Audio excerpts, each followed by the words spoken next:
Hey,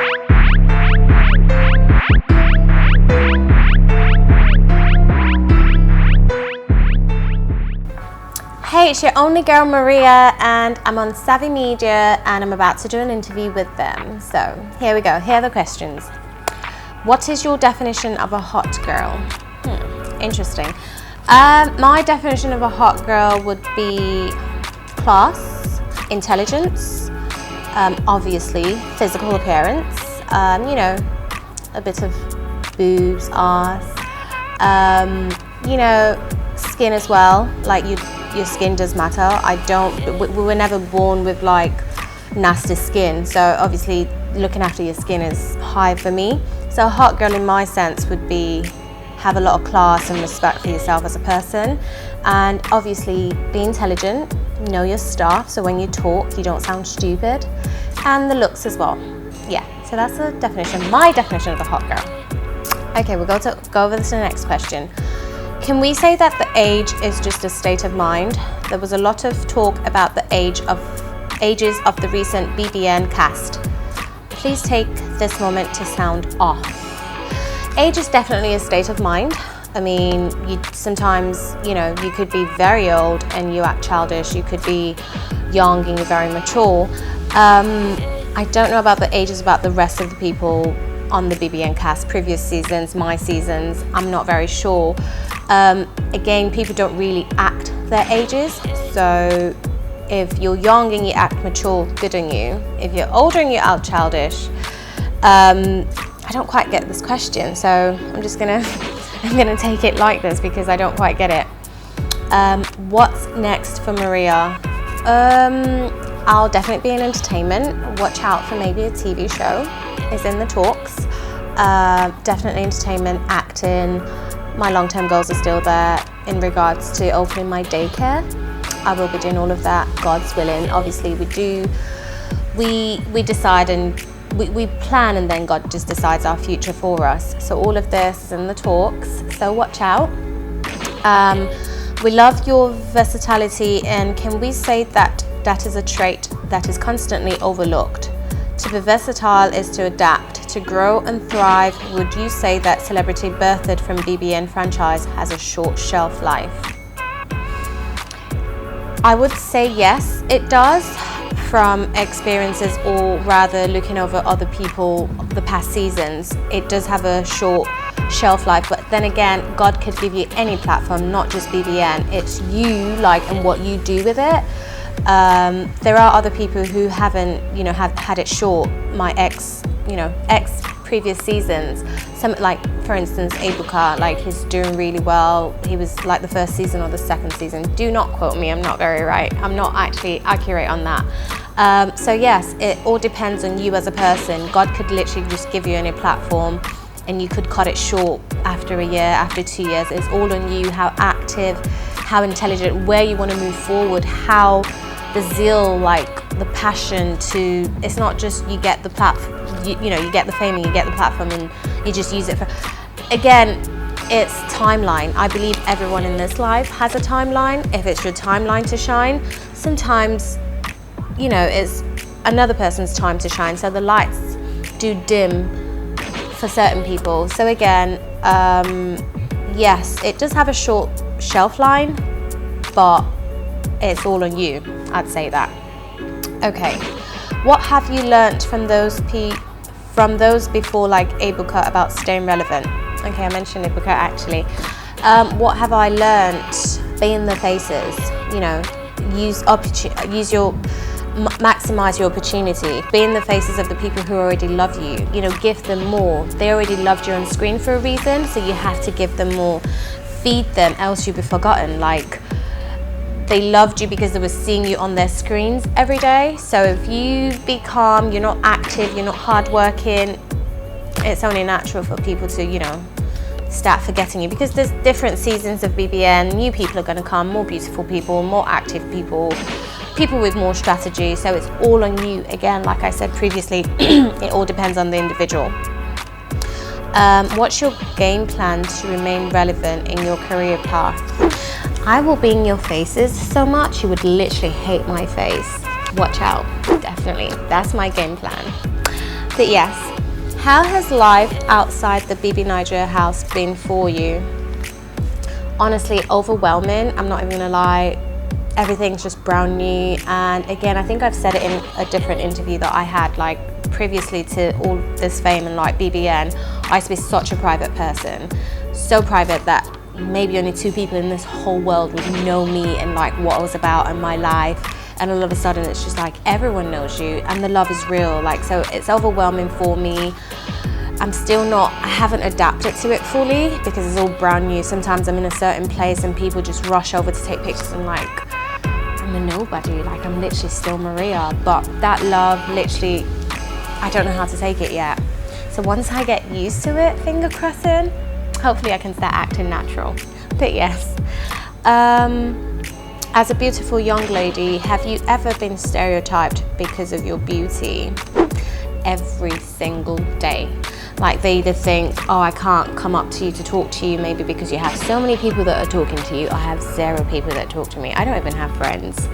Or they would say, oh, she got this role, or she got this, or her lifestyle is all because, oh, she's pretty, or maybe there are men sending her money or like expensive gifts. None of that. Absolutely none of that. I've actually worked from the age of 16. I went to university, I went to high school, and I had 2 jobs all through my university. I was working and going to school at the same time. I paid my own rent, I lived by myself, I looked after myself. I'm a very hard-working person. So sometimes when people say, oh, she got all of this, or she's who she is, or I'm actually still a nobody, but because she's pretty, it does get me upset because I don't even care about my beauty, and I don't actually think, I mean, beauty is all in the eyes of the beholder. Someone might look at me and think, she's all right, like she's nothing special. Again, beauty can't make a person because beauty only lasts literally for a little short period of time. It's what's inside as a person, who you are, your morals, how you grow up. For me, that's beauty. Like looks will fade away at some point. But yes, I do get stereotyped a lot, thinking I'm a lazy person, or he's only with her because she's pretty. I actually do believe I have a great personality, so it's not all about my face or whatever people deem fit of beauty. So yes. Do you think that fair ladies' privileges exist in Nigeria? I actually think it's the opposite because, again, like me coming out of BBN house and everyone was like, oh, you know, she got in, or people like her because she's light skinned. That's not a privilege. For me, that's even a downfall because I wish they could actually just like me for being me and not because of my skin color. Actually, it does play both roles because, again, I also read loads of comments that did say, oh, thank you for BB Naija. This goes to show that it's not because you're pretty or light skinned. She got evicted early. You know, there's like different things about it. But for me, again, light skin should not be a privilege whatsoever. What should be a privilege should be what you bring to whatever table you're sat at. If it's work related, if it's, you know, entertainment related, fairness or beauty should not be why people should like you. Should be, what are you giving me? Like, what talent do you have? What's likable about you? You know, what hard work? Can you wake up at 6 a.m. in the morning and go for a shoot or go to work? Or, yeah, fairness or like beauty. Again, people, all of this will literally last for only a short, by the time you're 40 or 45, that's it, you're done. Like, you start, I mean, your beauty might retain there, but people, the young shall grow. There's more people that are still growing, you know? All right, so the next question is, what do you think affected your short stay in the BB Naija house? I actually don't know. I don't think it's anything in the show that I did particularly. I feel like a lot of people, well, coming out, and from what I've heard and how the love was shown, I feel like a lot of people were relaxed, thinking because people liked me. I still have my haters, and I love you guys, by the way. Thinking that a lot of people liked me. Oh, everyone's voting for Maria, so she's going to be all right, she's going to stay. So everyone was lazy about voting for me. To be fair, my vote count was quite high, obviously from previous evictions that I've seen of other people in this season. So I think it was just all relaxation, like they just didn't think I was going anytime soon. I don't think it had anything to do with me behaving a specific way in the house whatsoever, because I'm bound to get nominated. And I guess the people who nominated me, which I have spoken to, you know, they said they nominated me because they felt I was a strong contender, like, so they needed me out, because everyone wants to win. So yes. What are your opinions on rape and the rape culture in our society? Rape is a very sensitive subject. I don't think it's allowed. I don't think any man in their right senses, or not right senses, both ways, it's awful. It scars human beings. I do feel like our society should take it more serious, in the sense that, God forbid, the rape victims, they should be able to have a woman's rape, you know, community where they have therapy, because it's not just, oh, you've been raped, oh, we're sorry. Like, the awareness should actually be more, where teach men, you know, it doesn't matter whether or not I'm dressed a certain way.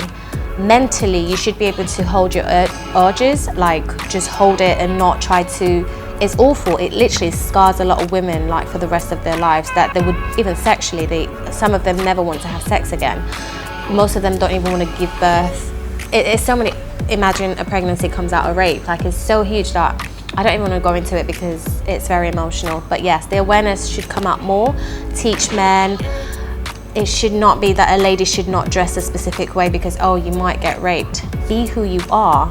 And the men should respect ladies. Like, I mean, still dress decent and don't ask for it, but still, that does not, what I'm trying to say is that does not warrant any human being in their right senses to rape someone. Like, sex out of consent is awful. So, like, the society should actually make more awareness of it and help women, the women victim who have been raped. They should help them, create a society for them, therapy, you know, for so many years, back to back, talking to them, making sure they're okay mentally. All of that would help. Rumors have been flying around that the BB Naija is scripted. How true is it? I wish it was scripted, because then I would have told Biggie what I could have done and what I couldn't do. It definitely isn't scripted. Like, from you know, selection process, everything's so hard. You don't even know that you're going into the house till the day you go into the house, because you might be on lockdown thinking you might make it through. Anything could literally hinder you from, and they actually do have a lot more extra people. So all the people that they keep on lockdown, they know the numbers they want. It's last minute that they actually decide, and it's not scripted, because we didn't see a single soul. The Big Brother voice that speaks to us, I still want to meet that guy. I don't know who he is, because I love his voice. It's definitely not scripted. We don't see anyone apart from ourselves. Nothing. We don't even, I mean, you guys watch this show 24/7. It's literally, you know, streaming 24/7. So when do we actually get time to actually get told what to do? It's definitely not scripted whatsoever. So that's not true. Nigerians have been complaining against a lot of instances where the housemates degrade each other. What are your thoughts on degradation as a whole? I mean, like, I don't know what this whole degradation is. I haven't heard stuff. I don't know about the complaining, but I think what we do forget as human beings is actually that we are human beings at the end of the day. Like, you're on a TV show, there are different things that warrant you to act a different way. You're not seeing your family, you're not with your phones, you don't even know the people that you're living with, you're having to adjust. So everything that happens in the house, if it's degrading, I don't, what's it called? I don't, oh my God, what's the word I'm looking for? I don't encourage, you know, belittling people, because life literally is very short, and the tables can literally so slowly turn around as well. I haven't watched a lot to know people who have degraded people, but that should be awful, and it shouldn't happen at the end of the day. But again, we are human beings, and most of the things that we do complain about are the things that we people do in our daily lives without the show watching. So I feel like sometimes people are very hypocritical. So that's something we actually also have to put into consideration, and know that we are human beings, and we should be able to forgive people and ask for forgiveness. Who's your ideal man? Vibes for me, like you can't, obviously first of all it's physique and looks that would attract you to a human being, but once you get to start talking to them, then you start seeing certain things and you don't really like them. My ideal man would be someone who would be my #1 supporter, whether good or bad. They should always be indulgent in my decisions and give me a good advice. I want someone structured enough, very focused, because sometimes I tend to lose weight. So if I'm not focused and the person I'm dating is not focused, we're never going to make it in life, and I do want to head somewhere in life. So I need someone focused as a person, who knows what they want as people, who's very hardworking, because money does not grow on trees. As much as I'm not materialistic, money for me, #1, is everything. It's not everything, it's partly, but it does help. And someone who can make themselves happy, because it's not in my priority to make another human being happy. So if they're happy and I'm happy, we're both happy. Please share some of your beauty secrets with us. Okay, I actually have no beauty secrets. I actually just try and drink lots of water. I didn't do that much in the house because we were always like overwhelmed with tasks, and anyway, drink lots of water, sleep good. I do try and change my pillowcases, not my bed sheets. My pillowcases at least 2 times a week. Not because I sleep. Always have a shower before you go to bed. Do not wear your out clothes into the bed. My bed for me is like my holy ground. So I can't wear dirty clothes into the bed. All of these do help with beauty, because the way you sleep, the way your skin, what rubs onto your skin. I have showers morning and afternoon, whether I leave my house or not leave my house. And obviously aging does start. I use organic stuff like under eye creams, all organic. There's actually a very good brand, The Ordinary.